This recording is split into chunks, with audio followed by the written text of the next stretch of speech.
Welcome to the Social Priority Podcast here on Star Panda TV YouTube channel. You can call me Star Panda, and today I have with me the creative director of RagTag Media, a political strategist and organizer, and political streamer Maddycakes. Hi. How are you doing? I'm so good. Yeah, thanks for having me on, Star Panda. Also, that's a great handle. No, Star thank Panda. you. Yeah, I don't know how I came up with it, but I love pandas, so. It's great. Great. Anyways, so where did you get your start politically? Yeah, so I guess I've always been somewhat, I don't know if it's politically active, but I was always big into volunteering for like different causes. So growing up and in college, I volunteered for a number of nonprofits, and I kind of gravitated mostly towards things involving women, especially in college. I volunteered with a women's shelter, like for battered women or women escaping domestic abuse. And then I wish I could say that I have always been engaged with politics, but it really wasn't until 2016 when I started getting involved with it. And it felt like a natural fit because it was so akin to what I had done with volunteering. It's this cause-based organizing. And so in 2016, I volunteered for Bernie Sanders' campaign, but it was more of like a kind of when I could do it, casual. And then Donald Trump won. And I remember sitting on my living room floor, sobbing that night, watching the results come in. And I promised myself right then and there that I was going to do everything in my power so that this would never happen again. Or, I would say, if this is going to happen again, I want to sit here knowing that I did everything in my power to prevent it, that I left it all on the field. So I started getting a lot more involved with just like canvassing for local candidates. And then I really jumped into like the national politics game when Elizabeth Warren ran in the Democratic primary in 2016. I just kind of jumped in head first, and it was my first time being involved with any sort of like political campaign aside from just like casual stuff with Bernie. And I really took to it. And I also, the one lucky thing is that the people I had who I was volunteering with, especially here in the Bay Area, I'm based out of San Francisco. There's so many people here who are seasoned organizers who have been doing this for so long. So I relied on their mentorship to show me the ropes and sort of show me how to be the most effective organizer that I could be. And ever since then, it's funny, I started my career in sports marketing. I moved over to just like the agency side, doing brand marketing and partnerships. And then in 2020, I got laid off because of the pandemic, and decided, you know what, I should just put all this experience that I had been working in tech at the time.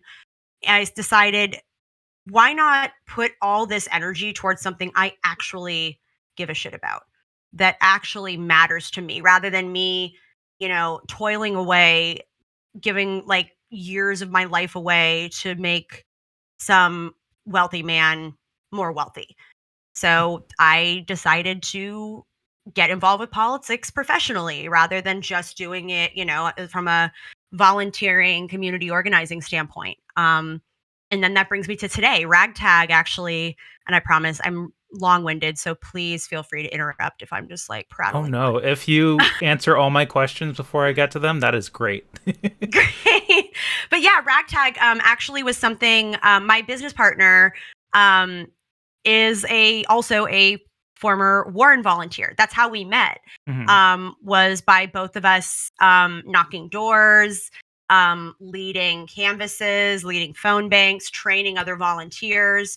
One of the fun facts that I have that I love is that I hosted a meetup in San Francisco for people who wanted to get involved, like volunteering for the Elizabeth Warren campaign. I said, oh yeah, I'll just do a meetup and lead it and give people, materials they need in order to get involved. And from that meetup, 2 people who attended then ended up being hired as staffers for the campaign, which is fucking cool. Like, it makes me so happy because I don't know, I got to see them like right as they were sort of jumping into the ring. So yeah, me and my business partner Blue founded RagTag. I guess it's been now like a year and a half. It's been in the works for about 2 years, but we officially launched about a year and a half ago, and we're working with a number of congressional and statewide races. Ooh. And oh yeah, so we're busy. And a couple of our candidates are still in their primaries, so they'd have to make it past their primary. But we did sign one who already won her primary, and so she's in it through the general. So Oh, good. we are going to be we're going to be kept very busy for the next few months. So basically, RagTag Media is like helping people get to that point of. Yeah. It's a RagTag Media at its core is mostly a digital agency because that's what our backgrounds are. So it's sort of digital and a production house. My business partner Blue, who is the founder of RagTag, he has a really great professional background in things like video production, in things like producing events. So for a couple of our clients, we've helped produce videos, both for like TV ad content or just more reusable digital content. So things that you can share across social media, on their website, whatever. And then I also help with social media strategy. And that encompasses not only organic content. So, hey, what's the type of content you should be putting out there that's going to resonate with your voters? How do we measure whether or not something's working? But we also advise on the paid media side. So, hey, if you're trying to get in front of this number of people in the audience, if you are really just trying to drive name recognition, get your name out there, raise overall awareness, here's how you can do that. And here's how you can do it in a targeted way. So that's sort of what we do now, but we're always sort of looking for where we can add a little bit more value, especially considering that we started out as like grassroots organizers. So we're starting to think a little bit more about how we can leverage that and use it to our advantage. But yeah, RagTag's So like mostly more on the ground stuff.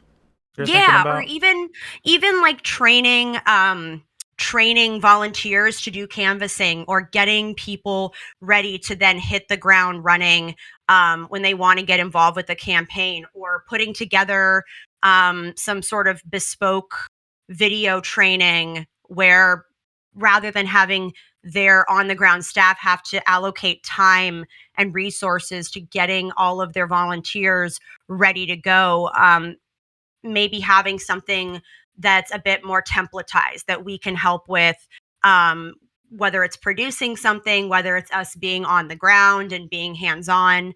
But we're starting to think a bit more about where else we can tap into our experience as organizers rather than just as digital marketers, Yeah, that makes and sense. use that to help campaigns. Yeah. Yeah, because like I have thought about that before, where like a lot of the Democrats do not have any idea how to do any sort of digital advertising for themselves. And just like I feel like even Republicans like may do better on the messaging and everything, and I think that's really important. Yes. Important work that you guys are doing. So that's Thank great. you. Yeah. Yeah, it's been really fun. One more question. Did you have a clear desire to work in local or national politics? Yeah, I mean, I guess it's always, I think, so alluring to people to work in national politics, only because it's so visible. And so maybe people see that as like, oh, it's more glamorous, like it's more impactful. But the reality is that all the things that happen at the local level are what then bubble up to the surface and eventually dictate what's going on at the national level. You know, all the people that have been elected to prominent national positions started out in local politics. And Mhm. so I used to think, you know, oh no, I want to go big. I want to work with these, you know, bigger campaigns, which don't get me wrong, super important. But when we think about how change happens, especially with how our democracy is set up, I've started to shift focus a bit to get a lot more involved at the local level, because that is where I can aim have the biggest impact, and B, it is eventually like ultimately what dictates what then happens at the national level. So um it's hard here in San Francisco though. It's a very political city and everyone's sort of very in tune, and it's also like a deep blue district. So you get a lot of these like corporate Dems that can be really frustrating. But you Right. know, change takes time. Yeah, yeah, definitely really important for the local politics, especially Mhm. because like there's a ton of Republicans in local politics who, and it Yep. basically seems like they're winning on the ground there. Oh Passing yeah. all these laws, making it states' rights issues. Ugh. Yeah. Yeah, it's ridiculous at this point. I mean, one thing to keep in mind when we look at Georgia as a case study of, you know, this used to be this like red state, and then Stacey Abrams and her organization helped to organize, galvanize support across the state. And now, you know, she's running for governor and has a really good shot. I mean, some people would argue that she probably actually won in 2018, but because of all the rampant voter suppression and the fact that the guy she was running against was also the guy in charge of the election because he was Secretary of State at the time. Yeah, a little sketchy.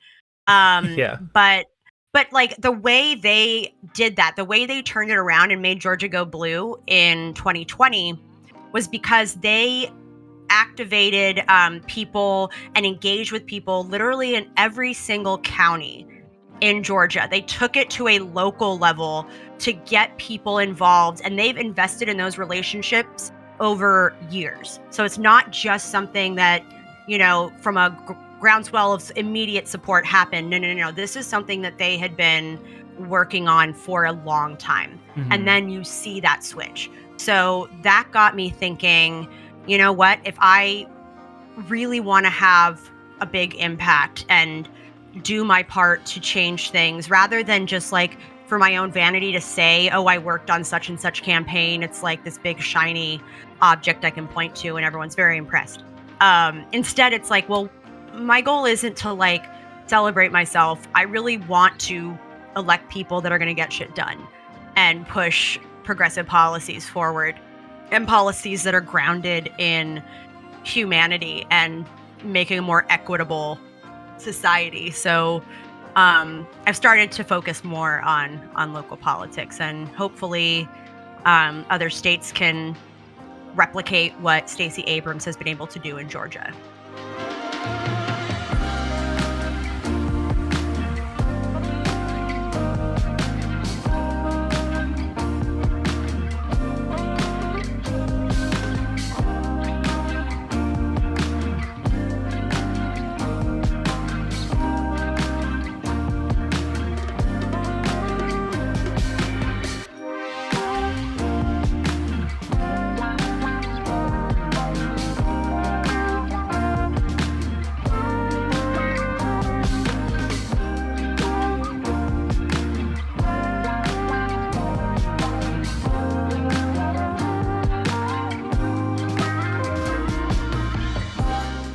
So we see streamer engagement and social media as, to some people, is some sort of activism.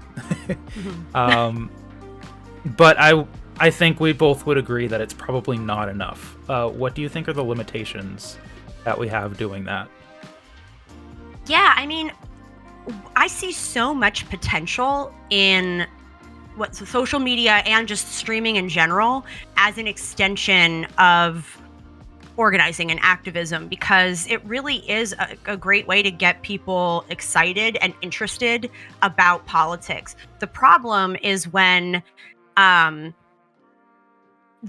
doesn't translate to people actually going out and getting involved, or they think, oh, because I'm posting about these things, that's the same thing. And that's not to discount digital or social media activism, because it really can have a good impact. But when your audience is just, even if you're a big streamer and you maybe get like 1,000 viewers each time you're on, and they're super engaged, whatever, and you're talking about politics, that's still such a small segment of the population.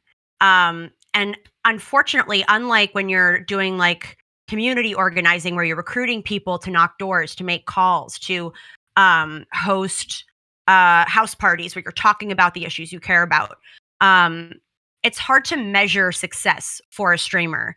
So there's not a good way to say, oh, well, I, have an average of whatever many viewers, and from that overall number, a certain percentage usually then go volunteer for something. I think sometimes streamers conflate caring about politics and caring about issues and enjoying like debating them in abstract versus real life activism where you're doing something about it. It's one thing to just sort of talk and debate and share your take on whatever it is. That's one thing. But if that doesn't then translate to action, then that, in my honest opinion, I think then you're not really doing a whole lot.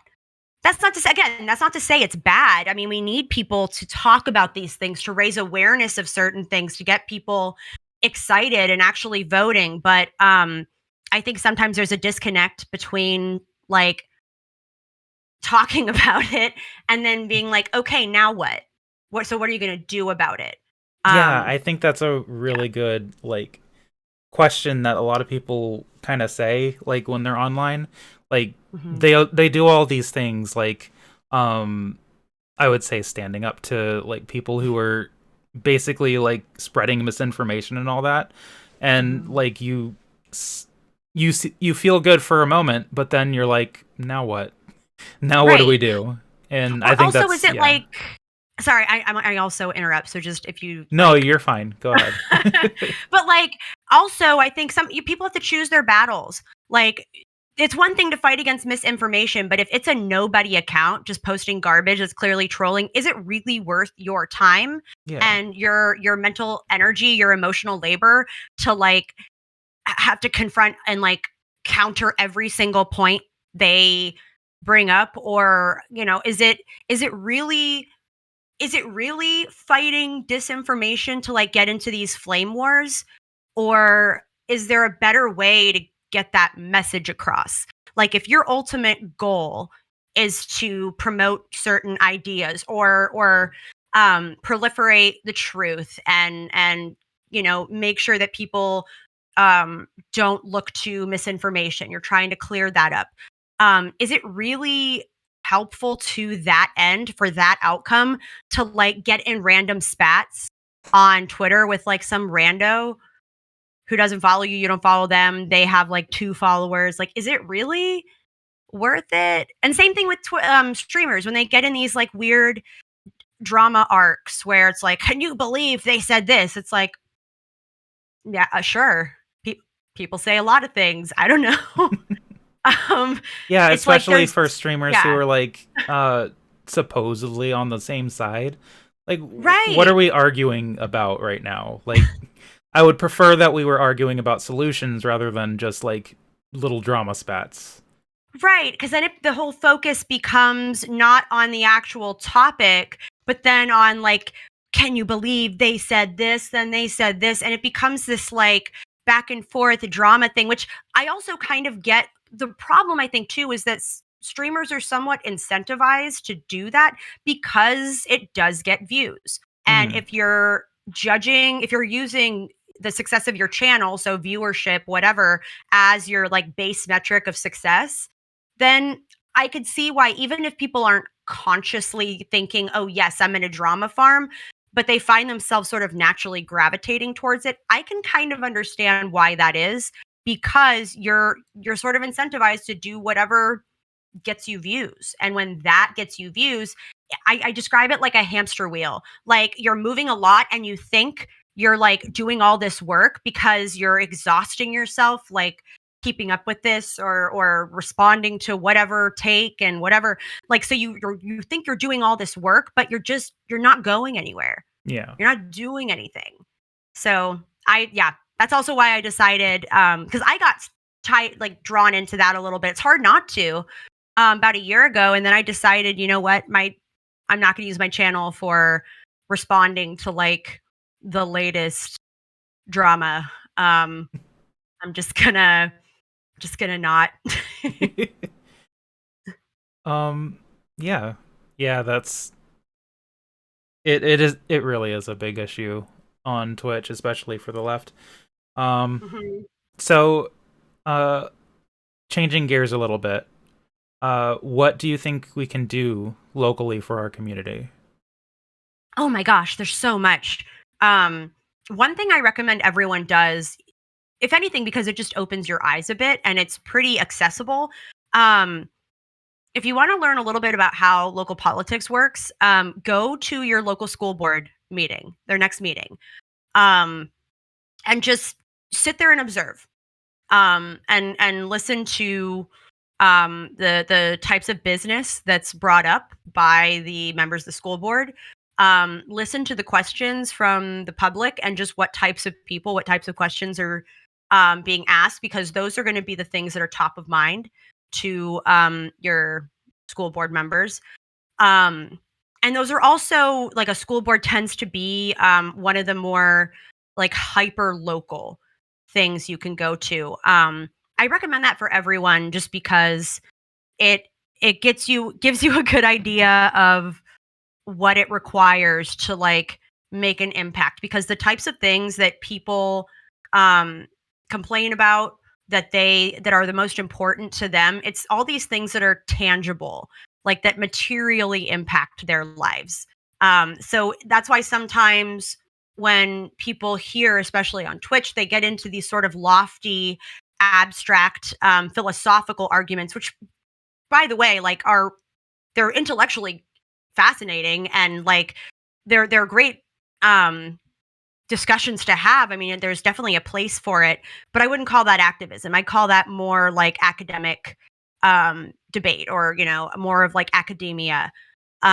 Because I think debates like that are probably more good to have online for like grounding your own beliefs. Yes. And, yes. And building out that like logical framework of thinking, okay, well, why do I believe this? And then would it apply in these other scenarios? Like, what's the lowest common denominator of all this, where I can sort of thread a needle thematically, or like, you know, if challenged, like, well, why do I believe this? What really are the tenets I hold to? And it's just like those, like I said, they're fascinating and they do have a place. But if you're really trying to get into local politics, like if you say I'm a, you know, Leninist Marxist, or I'm a whatever, you say that at like a local politics meeting, whether it's a school board, whether it's city council, they're like, okay, like, sure, great, moving on. But like the things that people actually give a shit about are like, are you going to fix the pothole in front of my house, or my the air conditioning at my kid's school has been broken for you know, a week and it's blisteringly hot outside. When are you going to fix that? Things that like impact their life day to day, those are what people care about. So like I would say, if you want to get involved with local politics, um, attend those meetings and just be a fly on the wall and listen to what types of things people care about and care enough about to take time out of their day to go to a local politics meeting and voice their opinion on the record to their elected officials, because it'll ground you, I think, a little bit in how to make an impact that people will notice and where to direct your energy. And maybe there's like a person on the school board or city council and you listen to them talk and you're like, wow, shit, I really like this person. I Mhm. want to, get to know them. They might be someone that I would volunteer for.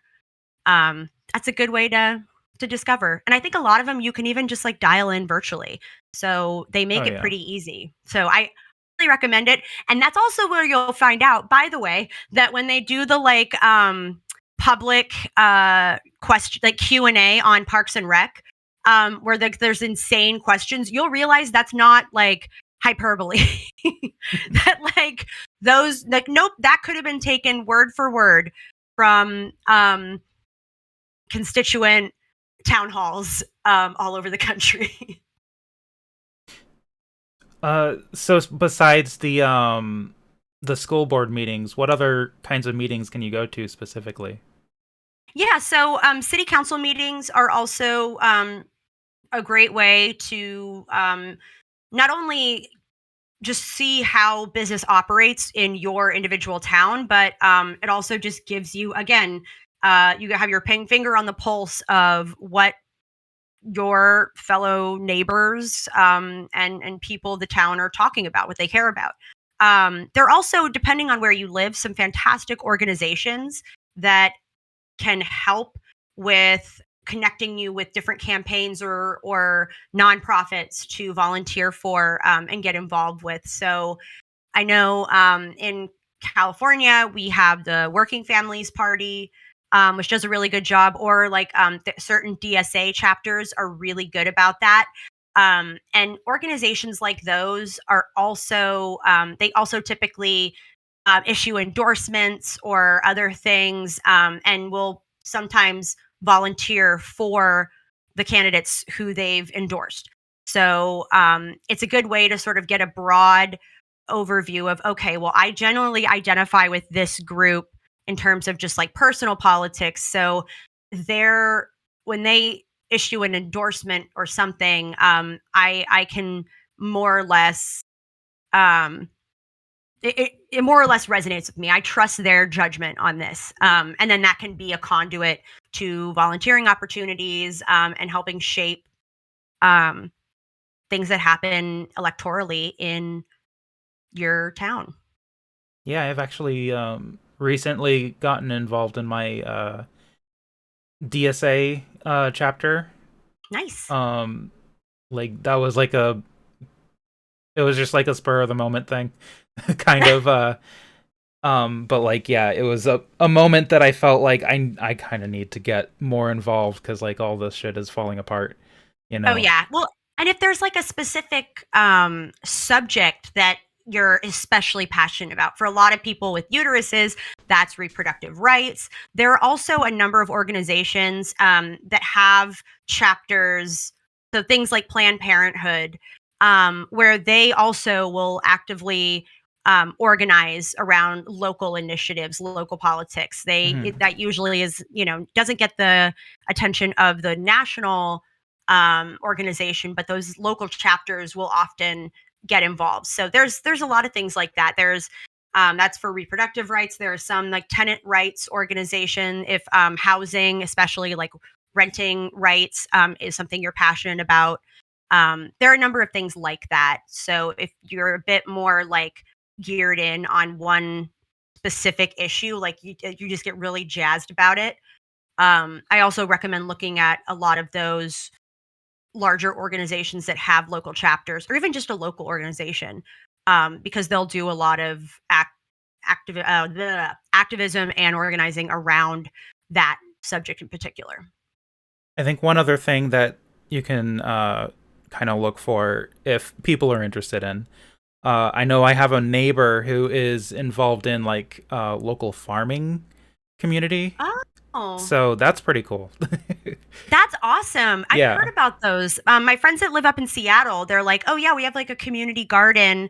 And then there's also a bunch of these co ops or things where they're doing like urban farming. And Yeah. that's so cool. Yeah, I think more communities could benefit from a community garden, especially if like they're having like homeless issues and like where Yes. people aren't getting enough food and stuff like that. I think that would be really helpful. 1,000%. Yeah. Oh, also, yeah, just that you spoke to it. Even if you're not getting involved with political stuff, just volunteering for like soup kitchens or those types of organizations, that's still like just as vital. Hmm. And oftentimes are connected with, the people that are volunteering there also tend to be people who are involved with politics to some degree or volunteer for a campaign. So um, it's just a good thing to do. Volunteer to soup kitchen. Absolutely. And mutual aid groups and stuff like that. Yes, 1,000%. So to find all these things, what how do we look for the right places to get involved in the like I guess campaigns and community issues? Oh yeah. There are a few different resources you can look to. I mean, what helped me get involved with these things is I followed a lot of activists who I respect and look up to on Twitter. And sometimes it's me just looking at who they're following and just getting more interest, like doing some research. A lot of it really is just various forms of research. Like you can discover a lot um, in just by Googling. Some groups operate exclusively via like Facebook groups.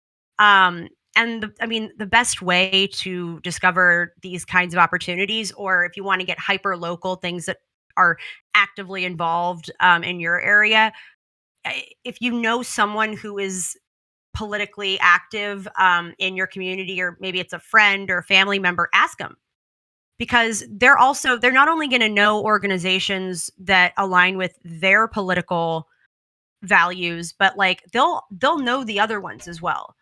Um, and then I guess finally, keep your ear to the ground. Sometimes, whether it's like reading your local paper or just when you're going downtown and maybe you see a demonstration or you see someone handing out something out, holding a clipboard, whatever. A lot of times it's just because you see them actually being active in your community. So just got to be a good detective and find the one that fits. Honestly, I found a lot of my stuff by like rapidly Googling and like uncovering them. Yeah. I've Googling can really only get you so far though. That's true.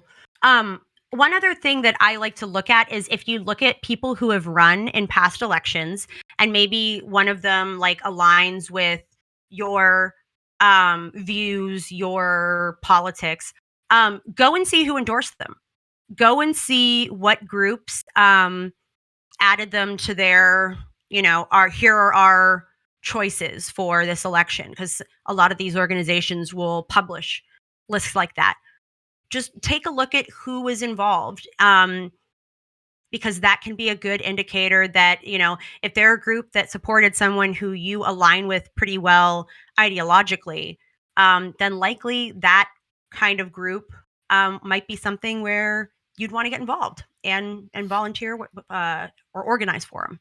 Can you actually I just thought of this. Can you actually like ask a maybe a higher official like maybe on the national level to endorse your candidate? Oh my God. Yeah. I mean, that happens all the time. People are saying like, "Oh, you should endorse this person. You should endorse this person." Um, it's that is like a whole different game in politics. I'm dealing with that right now because one of our clients is challenging an incumbent who's like a blue dog Democrat. Hmm. He was one of the ones that like was trying to block Build Back Better, and like is just completely out of touch with his constituent base. But the problem is that current officials are super reluctant to endorse a non-incumbent because, like, if the person they endorses doesn't win, the incumbent wins, that's someone they still have to work with. Yeah. And like, it's not the greatest. You would think that it's like, oh, but can't they just be adults and see past it? It's kind of like high school a That's a little good bit one. still. Yeah, exactly. Like, and so I'm seeing this real time where we have like these, and I can't say who it is, but like these big names that are like, I really like your guy, but I'm not making any endorsements. Like, I'm not doing that. Just because for like the optics. And it's bullshit. It sucks because they're like, this endorsement could go a long way, but that's how it is. Yeah. Yeah, it is kind of bullshit, but it does make sense. Like, Yeah. I don't know how you parse that, honestly. Like, It's hard, but I will say, like, especially with smaller races, if there were some sort of outreach campaign where like supporters of a someone running in a local race said, hey, it would go a long way if we got so and so's endorsement, like a politician at a higher level. Let's reach out and like let's all send them emails advocating that they take a look at this person and why it's important.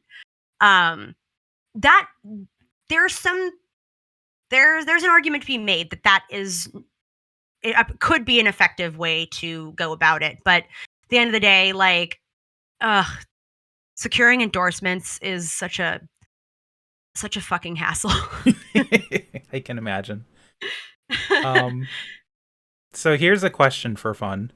Do you think more people should run for office? I mean, yeah, I do think that. I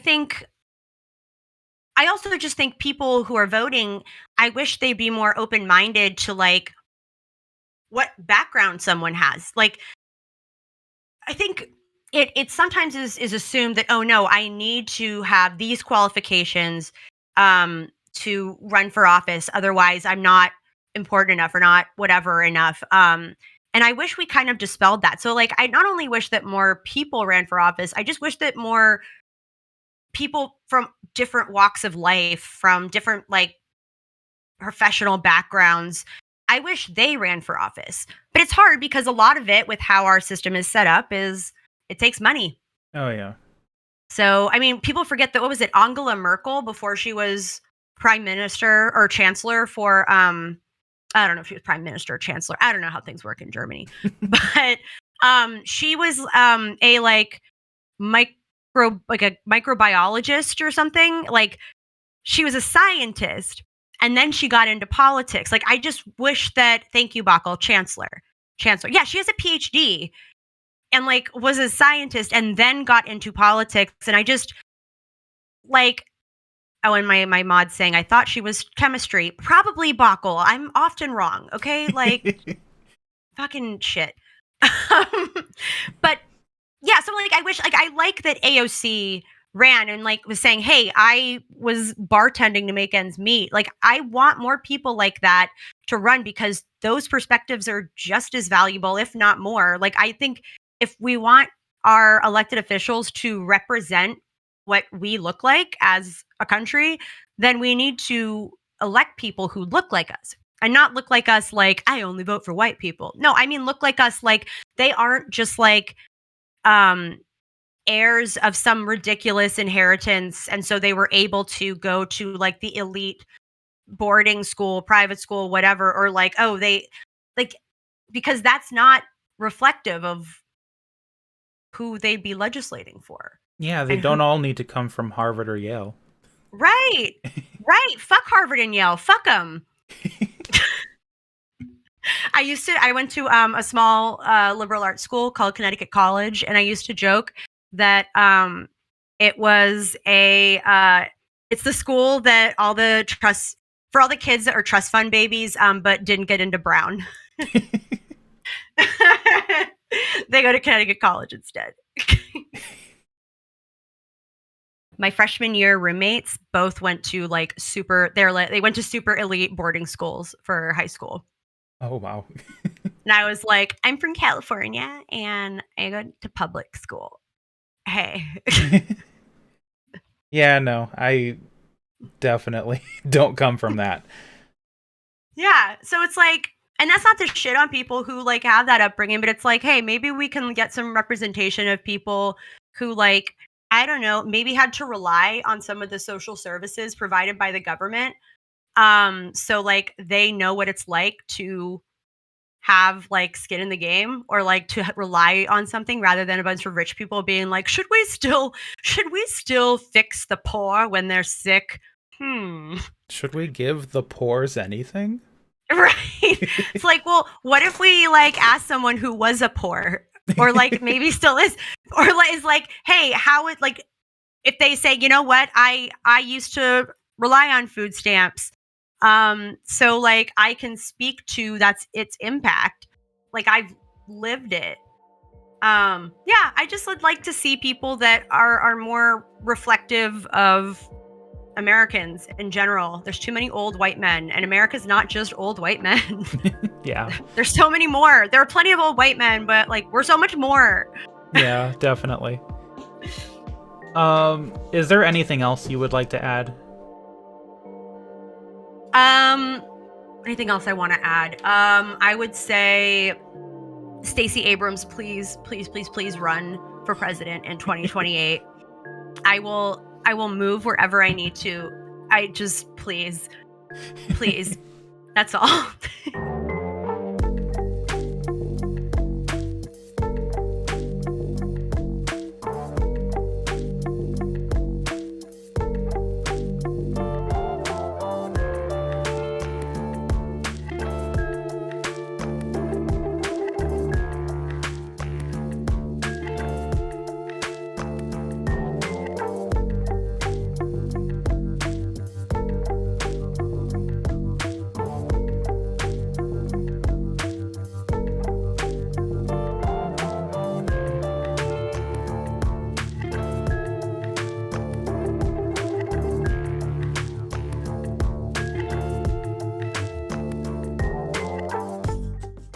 Okay. We're gonna start out with Biden's administration's comments on activism.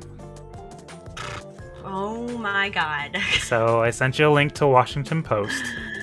And basically what they said, or I guess word for word, is Joe Biden's goal in responding to Dobbs is not to satisfy some activists who have been consistently out of step with the mainstream of the Democratic Party, Bedingfield said.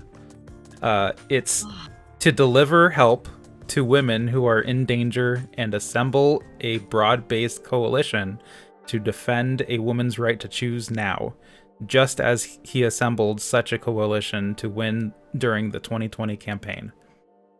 Oh my God. I remember seeing this and just being like, fucking really? Yeah, it's rich that they keep pointing to like, well, you know, he built the coalition and like the one where he won in 2020. I'm like, yeah, he did that all by himself. Joe Biden, yeah, I'm like, Joe Biden, a lot of those people didn't vote for you because they're like, fuck yeah, Joe Biden, I'm on the coalition. They just wanted to get the fuck rid of Trump. Mm-hmm. Like, that is why. And so like, let's not ride on that. Like that shows that you have, you have a sort of carte blanche, whatever, to do things your way because that proved that everyone was aligned with you. No, they just really didn't fucking like the other guy. So that's rich. And then the whole thing where it's like, you know, not satisfy, quote, some activists who they're out of step with the mainstream. No, what the mainstream of America believes, like the mainstream of America, including a more than 50% of Republicans believe that Roe should not be overturned. The majority of Americans, by a significant amount, now it's like at like 70%, 76% support abortion. At minimum, when the mom's life's in danger, the baby's life's in danger, or it's a case of rape, incest, whatever. Like the majority of America supports that shit. So to brush it off like we're overreacting and we're the ones who are extremists because like this is what we think. No. And you want to know who moved heaven and earth to get you elected, to build you that coalition? Those fucking activists. Exactly. Like, so it just rings us so hollow and like corporate speak, but it's not. It's what I would expect from Biden. Like, here's the reality: people didn't vote for Biden because they really want it. Like, they're all about his platform. No, like, they voted to get rid of Trump, and they did that. Like, the only reason they went with Biden in the first place is because they thought, well, the only thing that can beat Trump is an old white man. That's the only thing. So they acted out of fear to elect Joe Biden. And then they're like, huh? When he's a do nothing, when he doesn't exert any political courage. It's like, yeah, because here's the guy that before he was elected, this is in 2020, was like, oh no, I think the Republicans are going to have an epiphany. Like, I think it's just as soon as we get Trump out, all of it's going to be different. Everyone's like, are you high? Like, and so, yeah, so it's like, no, that is who we elected, because people decided that was the quote unquote safe choice, which is fucking stupid. Because I'm like, wouldn't the safe choice be someone who like is willing to act and do things? Because this quote unquote safe choice is making it so that people feel disillusioned and don't want to show up to vote. And like, then what the fuck? So yeah, it just, but Joe Biden, as much as I think he does deserve credit for a lot of things that have happened. I think I like a lot of the appointments that he's made, the political appointments, but that, like, let's be honest, he wanted to be president so that he could say he has been president. Like, I don't know, he was the like super safe choice for people who are like, well, I just want to maintain the status quo. Let's just go back to get Trump out of there, because then everyone will wake up and we can move on, and dignity and whatever the fuck. And it's like, yeah, it's not good enough. I think some people were looking for like a reset with him. Yeah, but like the thing, I mean, he's just, if you look at him his entire career, it's like he's not looking to make waves here. He I think literally just thought, oh, if I just bring dignity back to the White House and that strong figure or whatever that people trust, then all of a sudden things will go back to normal. The people will, everything will be different. He's not even that strong of a figure, though. No, he's not. But he's recognizable. Yeah, that's true. And he's, even before then, he was one of the longest serving senators in office. And like, I don't know, I always kind of knew that he was just going to be this like, well, let's just, once we go back to normal, things will be fine, without maybe considering that normal was still shit for a lot of people. Like, normal is probably something you think back to with rose-colored glasses if you're like a well-to-do white man. So it's just, yeah, we acted out of fear to elect Joe Biden because we thought that was the only thing that could beat Trump. But we never thought like, okay, well then what, when we get rid of Trump, what? Because we have to do something. Yeah, that's a common theme. Then what? What do we do now? And also, like, Joe, I'm just, when they put out a response like this, I'm like, who the fuck got, like, who the fuck do you think got you to where you are? Who the fuck do you think went knocking door to door all over the country to like register voters so that we could have a historic turnout? Who the fuck do you think does that shit? Yeah, that's the thing about that. Like, it's the activists who are literally getting you into office and who are doing all the work on the ground. Like, they're the last people you want to alienate. Exactly. Well, and another thing too is like when he's saying, "Oh, those activists," they always seem to point to like those crazy leftists and like progressives. They are the ones they're stopping everything. All this saying defund the police was a PR disaster. It's those damn leftists. It's like, want to know who's held the line in the House especially and the Senate to make sure that Biden's agenda is passed as Biden wants it? It's the fucking progressives holding the line. Exactly. The people that fuck with it are like the fiscal responsibility douchebags who are just like, well, I really care about partisanship because why not? Yeah, it's basically been the centrists who have been in the way. Yes. And, so I hate that we are the punching bag. It's like, no, we're holding the fucking line. Like, they're the reasons that Build Back Better, his whole reason for running, didn't get passed. And right. I don't know what they're doing there. Well, and also I just think he still thinks they're playing like a game of where optics matter with like Mitch McConnell or just the Republicans in general. When he doesn't realize that they don't fucking care about the rules. They'll play dirty. They don't give a shit. There's no respectability shit. We never ask when Glenn Youngkin in Virginia did that whole we're banning CRT in our school and made this thing. He was elected in a razor thin margin, and no one asked oh, but is that gonna have bipartisan support? No, they don't fucking ask that. It only seems to be when we want to do shit that moves us in a more equitable direction. And then all of a sudden they're like, but do the Nazis like it? It's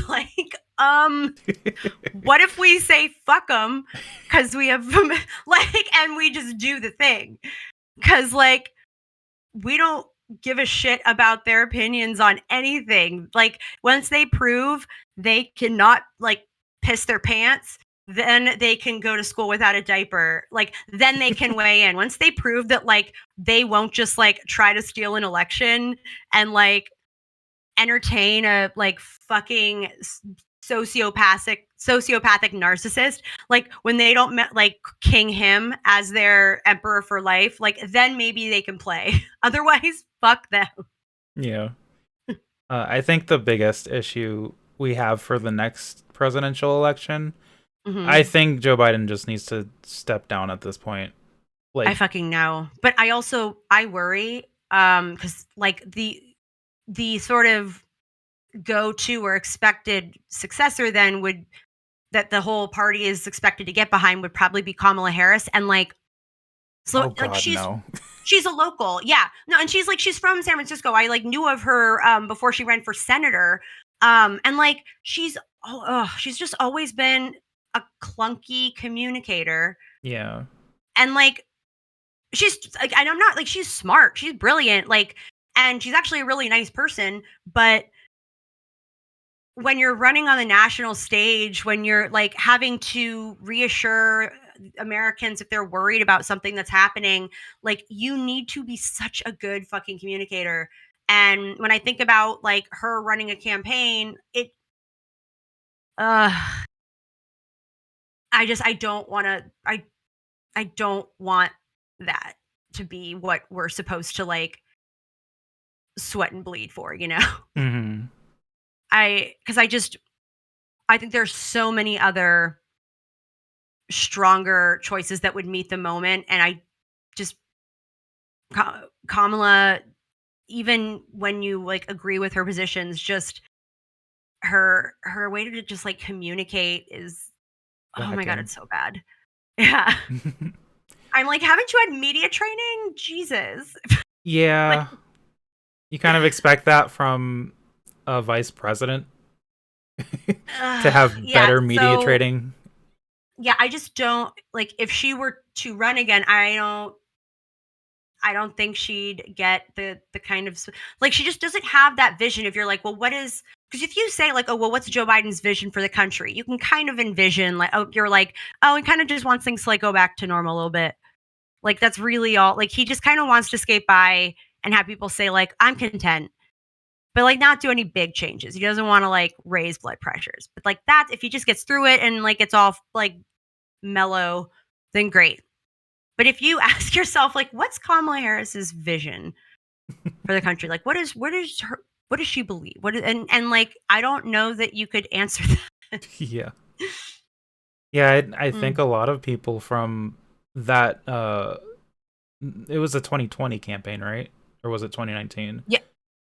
2020. Yeah. a lot of people from the primaries that year did not have a very clear plan of what they actually wanted to do. And I think Exactly. Yeah. Kamala kind of fell into that trap too, like where she didn't Yeah. really give out like what kind of like vision she had. And like I actually think like recently what's his name? Beto O'Rourke lately has Mm. been doing a lot better with that. Like Oh yeah. especially like against whatever the fuck his name is. Abbott. Yeah, Abbott. Yeah. Like he I think I saw an ad that he put out there about like raising the pay for teachers, and that's a specific thing that people can get Mhm. behind, and I think more like politicians need to do that. I agree. I mean, that was part of the reasons I loved Elizabeth Warren. And it's like, whether or not you agree with politics or other things, I'm just like, when she says she wants to do something, it's not just lip service. She plots out exactly how she's going to get it done, the contingencies. She knows how to use every single lever in the government to make change happen and do something. But she doesn't just say like, oh, I will protect women's right to choose whatever, and then just expect you to trust her, Mm. right? Like, she plotted out, like, I know what we are capable of doing. Here is exactly how we're going to do it. And it's like, I want someone like that, because then I look at fucking Joe Biden, um and the entire time when like um that what's it called? Oh, opinion was leaked. Like, they had a whole month or two um to formulate some sort of like strategy to combat it, because they knew it was coming. And then they did fucking what? Nothing. Yeah. I think It's like, that's Go you had ahead. so fucking long to yeah, I was just like, you had so fucking long to prepare and like actually do something, and now you're just doing like your bullshit platitudes and being like, we will continue to fight. Will you? Because like, if this is you fighting, tap out. Like, Yeah. it just, so I love that Beto is sharing a lot more, because I think also the more campaigns share about that sort of thing, it also serves to educate people about like how shit gets done. Like, Absolutely. we're not just saying let's expand access to Medicare, or like forgiving student loan. Like, Elizabeth Warren's like, here's in the first my first day on the job, here's what I can do from an executive order standpoint, and then here are the other steps that we should take to accomplish this overall thing. But like, here is the limitations of my power. And that helps, because then when people are talking about these things, they kind of know when the ball is in the president's court, when the ball is in something else, where it's like, well, he actually is kind of limited here, or oh, they actually don't do it like that. Just getting that sort of education from campaigns and candidates talking about how they'd enact certain things. I think it's a good thing. Yeah. I think that's probably why like lately we've been seeing a lot of uh even centrists, like center left Mm-hmm. people saying, basically telling like the Biden administration and a lot of the leaders in the Democratic Party, like, just do something, like do anything. I know. Cuz like, Exactly. yeah. Or it's so frustrating, because they just will wait it out, or they're like, well, that's why there's a election coming up in November, so that's how we need to make our voices heard. And it's like, yeah, telling us like, don't worry, well, if you want to protect women's right to choose, there's an election in November. It's like, that's like telling someone who is dying of starvation, like has not eaten in 2 weeks, is dying, don't worry, Thanksgiving's coming up. Like, it's like, no, like, people need relief now, and you have a lot of different things that you can do. If you consider this like an absolute necessity, you could declare a national emergency. You could, Mhm. like, you could make it so that abortions are provided on federal land and like national parks, um even in states that have put in their own abortion bans. Like, there's so much you could do right now, and like you just don't, because you're like, oh, but that's why we got to vote, folks. It's like, we did vote. In fact, I weirdly remember like working really hard, spending like all my free time and energy, whatever, volunteering my ass off to get people to vote for you. And then we got the presidency. We got both houses in Congress. So like It's time to act. Yeah, basically. It's like, no, we did the vote. We did portion. the work. It's your turn now. Yeah, like the vote portion has happened. We're still waiting, for like you to do something. Yeah. Yeah. Okay. It's just too little too late. Someone pointed out he did do some stuff for like via executive order.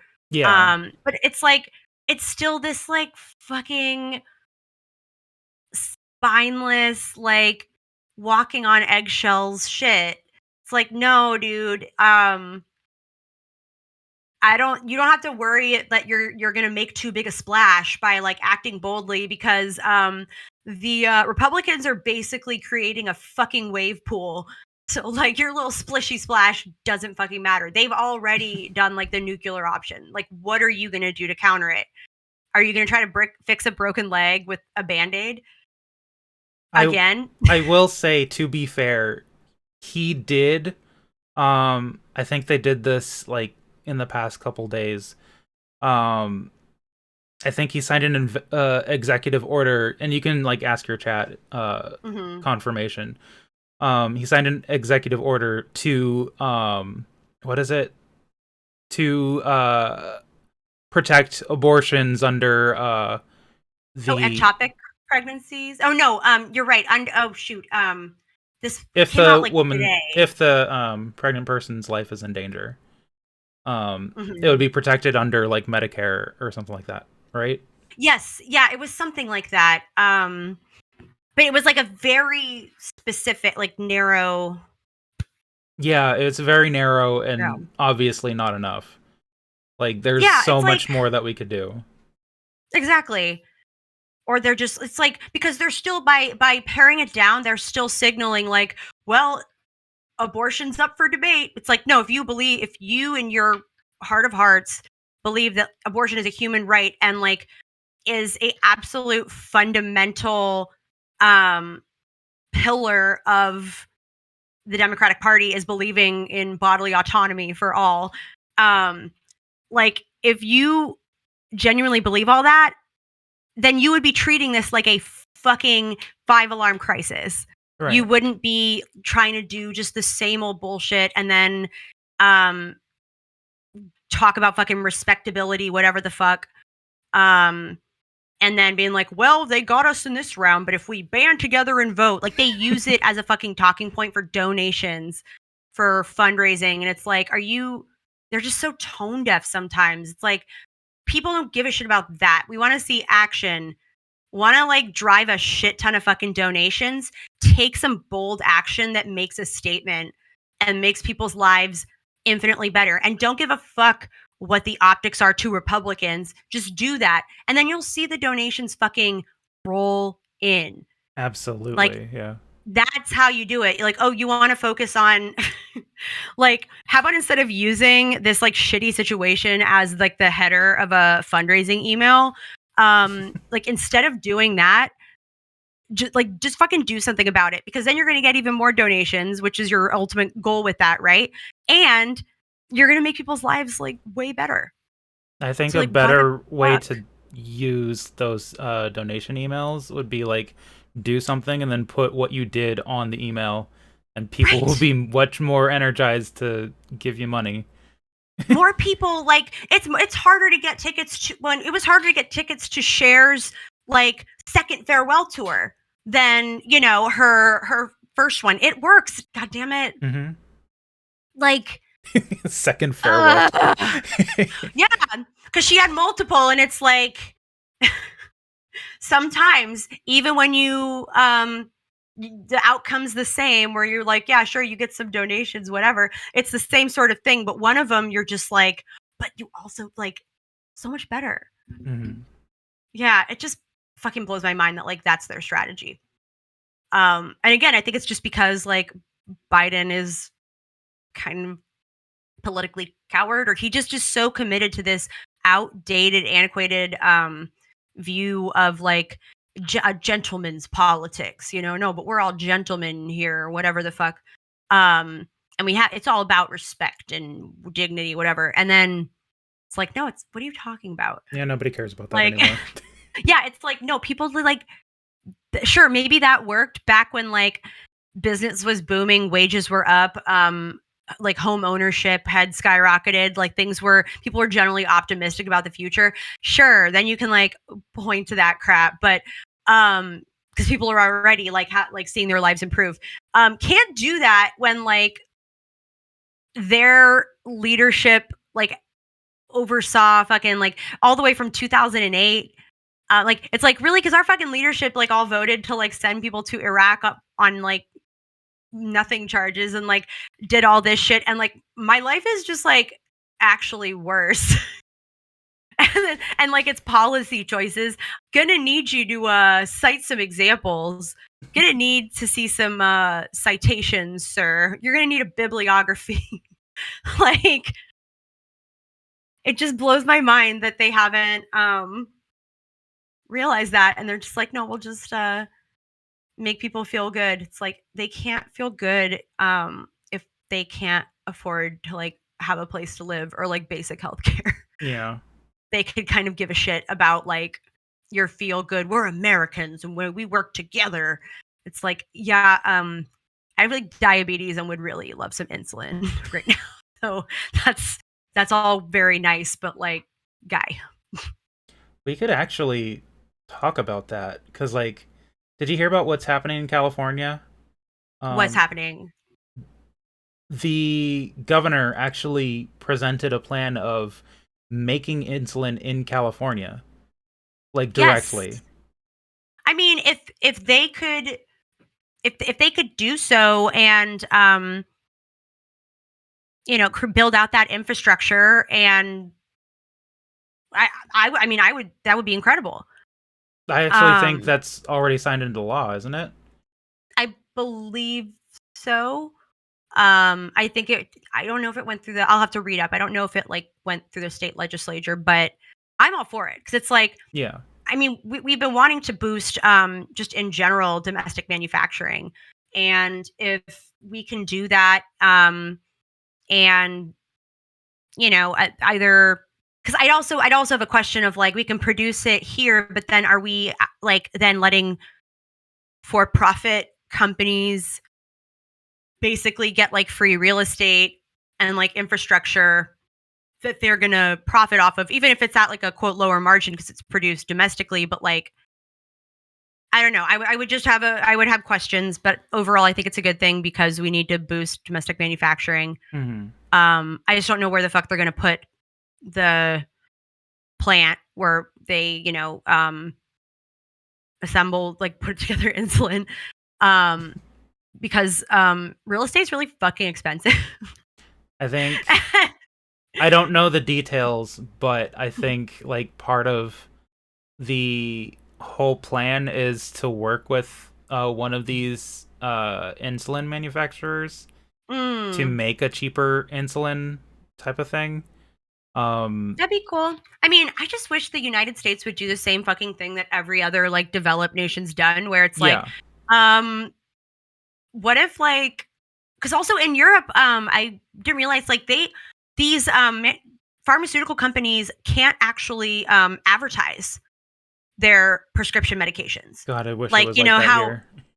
Right, like all those commercials where you see like an older, like a 60-year-old dude and his like a 45-year-old wife, and they're like at the park and it's beautiful and they're having a picnic and he's laughing, and it's like, if you also have a hard time making your penis hard, talk to your doctor about side effects include blah, blah, blah, blah, blah, blah, blah. Ask your doctor. Like you can't advertise like that in Europe. Yeah. So people are just like, So I saw a commercial about whatever, like restless leg syndrome, and it said that I might be a good candidate to try something or another. It's like, no, doctors can just like give you the right medicine rather than you being like, well, I don't know, their little mascot on that commercial was just so dang cute. I think they represent my lifestyle better than the competitors. Better than that generic. Right. Even though the generic's probably much cheaper and the same thing. Right. Right. They're like, no, I think they get my vibe better. It's like, but that doesn't affect medication. Yeah. Like, yeah. So I just wish we had stuff like that, because the whole industry, and like not only the industry itself, but like the industry around promoting it that way. It's not great. Mm. Especially when you look at how much other, like, these companies will work with other countries where they're like paying a much more reasonable rate, and they subsidize a lot of it for their citizens. It's like, it works so well, like, for everyone. Why wouldn't we just fucking do that? And they're like, because we make billions of dollars. What are you, stupid? Like, oh, we're just going to give that up. It's like, okay, good point. I can see why you wouldn't want to change things. Yeah. But like, just very dumb. So, have you seen this video from Twitter about Professor Khiara Bridges taking on Josh Hawley? Oh, hold on. I linked you to the video if you want to. I think I remember seeing something about this, but I didn't see the video. But I think I saw someone like post about this. Yeah, I actually linked it inside your the Discord. Oh, nice. Yeah. Yeah, I just copy and pasted it, so I'm gonna like. Okay. Oh yes. Where she like fucking schooled him. Mm-hmm. I mean, I love that. I mean, sorry, what was the question again? I just wanted to talk about it. Oh, okay, yeah. No, I think it's a fucking good thing, especially that fucking weasel ass bitch Josh Hawley. Oh my god. Like, he thinks he can he went to a fucking Ivy League. Ooh, so fucking cool, Josh. And then he thinks he can fucking school a Berkeley law professor on this shit and like get away with his smarmy whatever. Yeah, fuck you, dude. I love it, and I hope more people call these fucking douchebags out like this. Like, tell them to sit down, go put away your toys. Yeah. Like, and she has a point. Like, I'm just glad it overall, even if it's not a Republican, just like demanding accountability in the immediate term from our elected officials or leadership or whatever it is. Like, I want that, because they're just going to sit there and like use political speak and jargon, whatever, while like espousing really fucked up views. I don't want to gloss over the fact that those views are fucked up. In the, to be like, oh, in the name of respectability, whatever. It's like, no, those disgusting things deserve to be called out. You don't just get to gloss over it and like get out your talking points. Like, what you are saying is actively harmful, so you're gonna know about it. I don't know. I like that. Yeah, no, I loved watching it. Like, it gave me the warm Cathartic. feels. Yeah, it's definitely cathartic. Yeah, definitely. Like, especially like being from this community, like it's you need more people like that in like those kinds of settings, just like calling out that kind of behavior. Yeah. Like, I don't know if you've ever seen AOC's debate with the guy she ran against, I think his name's Crowley. Mhm. I don't know. When she first ran in whenever that was it 2016 or was it I 20? No, it was f 2018, Yeah, I think. But she's maybe? great. Whenever she did, I just now assume she's been in office forever because I love her. But yeah, so um, watch her first debate, or like not her first debate because he didn't show up. The second one, she had with him, when she was challenging the incumbent, is fantastic because she comes prepared with receipts. So when he says something or she says something, he brings up, hey, and we were able to create whatever. She would come saying, really, because this is what you actually did, this is what you defend that, and like went on the offensive to hold him accountable. And the way she does it is really good. And I want to see more of that. None of this, like, we're going to be polite, light, like jarring, whatever. It's like, no, hold them to it. If what they says is not true or misrepresenting what happened or their involvement with it, like, it should be called out. That's called fact checking. Right. Like, when So someone yeah. starts lying, then, like, there's no need to be polite. You can take the gloves Right. off. You can tell people, like, so that was a lie. Here's what it actually is. You aren't just like, well, that's your opinion, because then it's like, oh, so you're basically like validating it to people watching, where they're like, well, they didn't challenge it, so must be just their opinion. It's like, no, call them out on it, like, because they don't expect to be called out on it. That's why they're saying it. Yeah. That's why they're like brazenly stating it. Um, And that's why, like, you can catch them off guard. They're usually so well prepared, like they know exactly what they're going to say. They have their lines and like statistics all plotted out. Whatever you force someone like that to throw out the script and improvise, you'll catch them off guard. Yeah, definitely. hmm Well, I really appreciate you coming on. Thank you for having me. And again, like, I'm so glad we were able to like make this date and time work, because I got to tell you, it's been nuts. Work stuff is crazy, and then for the 4 people fucking watching me right now,